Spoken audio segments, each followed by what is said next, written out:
warahmatullahi wabarakatuh. Perkenalkan, nama saya Niki Sandrin, NPM 1921911112 dari kelas Penjas 2C.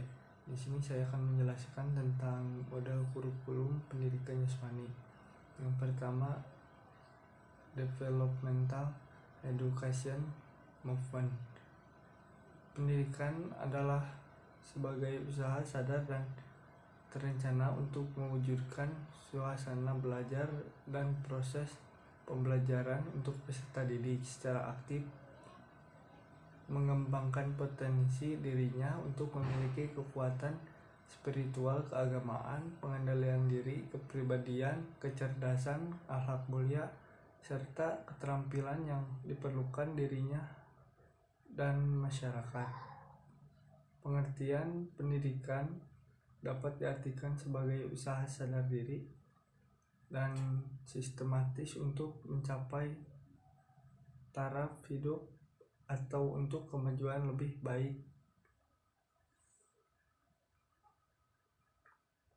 Kemudian perkembangan menempatkan peserta didik pada inti kurikulum.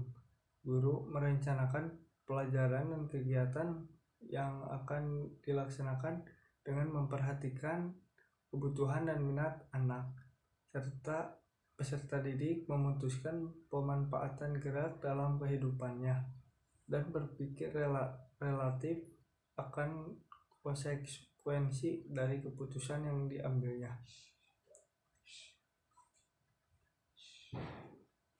Dalam model ini merefleksikan orientasi aktualisasi diri yang menekankan pada pertumbuhan siswa secara individual. Pembuatan kurikulum merencanakan program berdasarkan tingkat perkembangan siswa pada saat itu. 95% kurikulum pendidikan jasmani sekolah dasar di Amerika adalah model perkembangan, karena dipercayai bahwa semua ranah peserta dikembangkan secara seimbang. Tujuan ini adalah keputusan kompeten melalui aktivitas jasmani, memiliki kepantauan individu, mampu bersosialisasi dan menentukan pilihan secara bertanggung jawab, serta mampu mengintegrasikan pengalaman. Gerak atau movement education adalah sebuah model pembelajaran dalam pendidikan jasmani untuk menekankan pada pengajaran konsep dan komponen gerak. Berbeda dengan model pelajaran pendidikan jasmani yang umumnya mengajarkan berbagai cabang olahraga dengan seluruh teknik dasar, peraturan, serta strateginya. Dalam pendidikan gerak, anak tidak diperkenalkan dengan konsep dan komponen olahraga. Oleh karena itu, guru yang mengajar pendidikan gerak tidak menyebutkan dan mengajarkan istilah-istilah yang berhubungan dengan olahraga seperti teknik dasar, peraturan, batas-batas lapangan, alat olahraga seperti raket, bola, atau net yang formal. Akan tetapi guru lebih memperkenalkan konsep gerak yang terdiri dari sub konsep tubuh atau bagian tubuh apa yang digunakan, konsep ruang, arah, bidang atau ketinggian, konsep usaha, lambat, cepat, kasar, halus, lanar, tersendat, dan lain sebagainya. Yang selanjutnya, sport education. Olahraga adalah semua bentuk kegiatan fisik yang biasanya kompetitif yang melalui partisipasi kasual dan terorganisir, bertujuan untuk mempertahankan dan meningkatkan kemampuan dan keterampilan fisik sambil memberikan hiburan kepada peserta didik. Dalam beberapa kasus,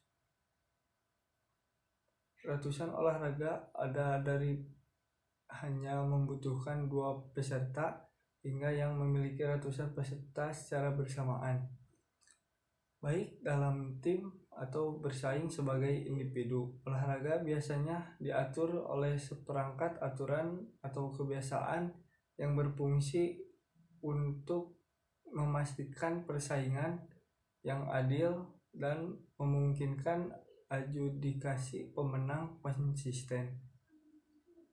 Kemenangan dapat ditentukan oleh peristiwa fisik seperti mencetak gol atau melewati garis terlebih dahulu, atau dengan penentuan wasit yang mencetak elemen dari kinerja olahraga, termasuk ukuran objektif atau subjektif seperti kinerja teknis atau kesan artistik.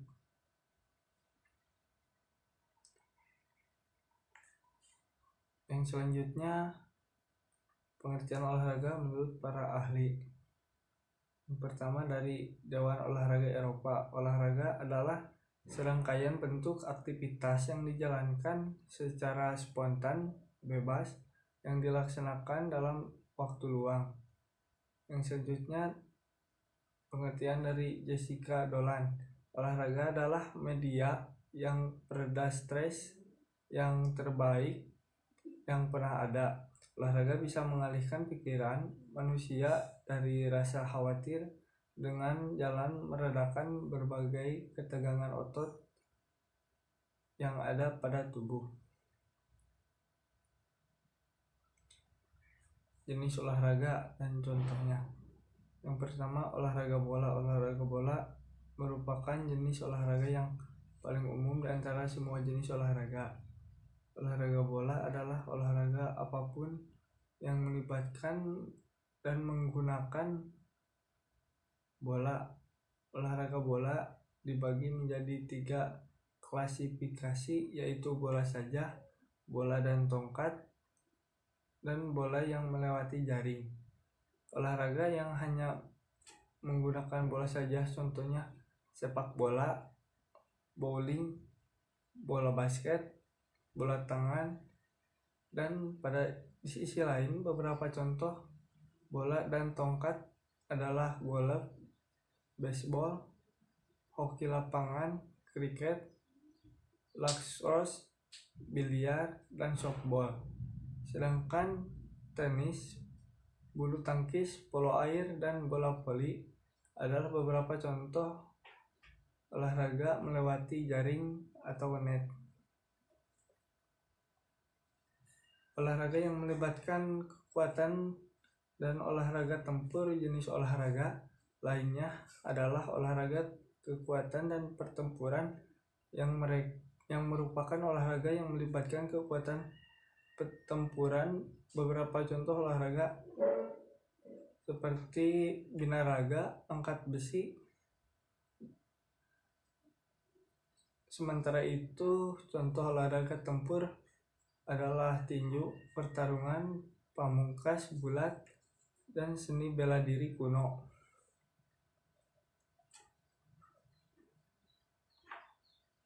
Olahraga dalam air. Olahraga di air, salju, dan es merupakan olahraga apapun yang terkait dengan unsur air, salju, dan es. Beberapa contoh yang air: berenang, menyelam, bangun papan, berselancar, belajar, dan mendayung. Beberapa olahraga yang dapat dimainkan di es adalah hoki es yang populer, figure skating, speed skating, dan curling. Sementara itu, olahraga salju contohnya snowboarding, ski, sledding, bobsleigh. Tujuan olahraga. Olahraga sudah mengakar dalam berbagai budaya yang ditemukan di seluruh dunia.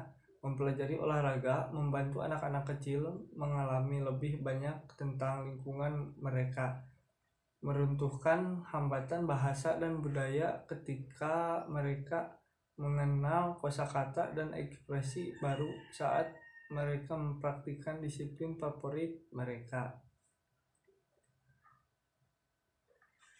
Kemudian fungsi olahraga.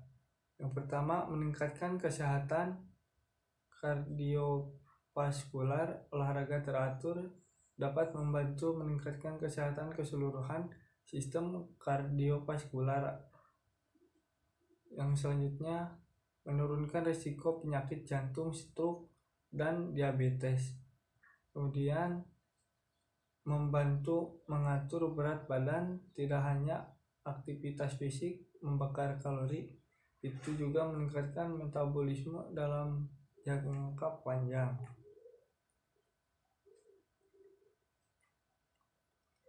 Yang selanjutnya, personal meaning.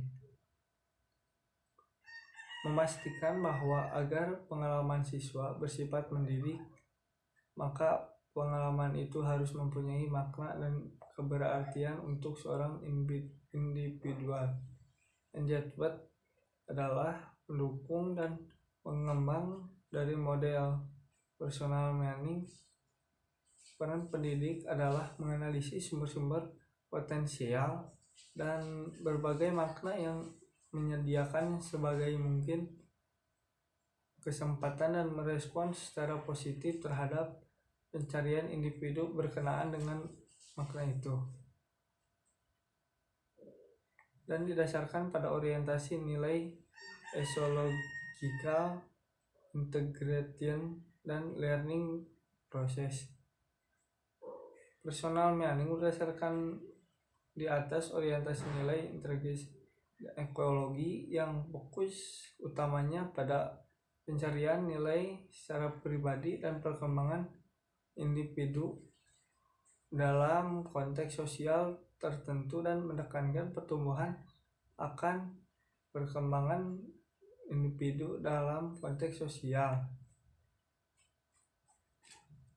Selanjutnya, highly related physical fitness. Kebugaran jasmani adalah kemampuan seseorang dalam menyelesaikan segala bentuk fisik dalam sehari-hari yang membutuhkan 3 unsur inti. Kegiatan 3 unsur inti tersebut adalah daya tahan, fleksibel, dan kekuatan. Tujuan kebugaran jasmani adalah untuk melatih kebugaran jasmani, untuk mempertahankan dan meningkatkan tingkat kebugaran jasmani. Unsur-unsur kebugaran jasmani yang menghubungkan dengan konsep dalam kehidupan sehari-hari terdiri dari kekuatan, kelenturan, keseimbangan. Bentuk-bentuk latihan kekuatan, kelenturan, keseimbangan yang dapat dilakukan dengan cara mempermudah dan murah, namun menghasilkan kebugaran yang maksimal apabila dilakukan dengan benar, teratur, dan dalam jangka waktu yang lama.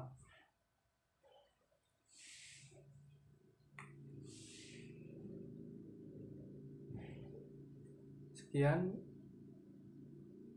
penjelasan dari saya. Assalamualaikum warahmatullahi wabarakatuh.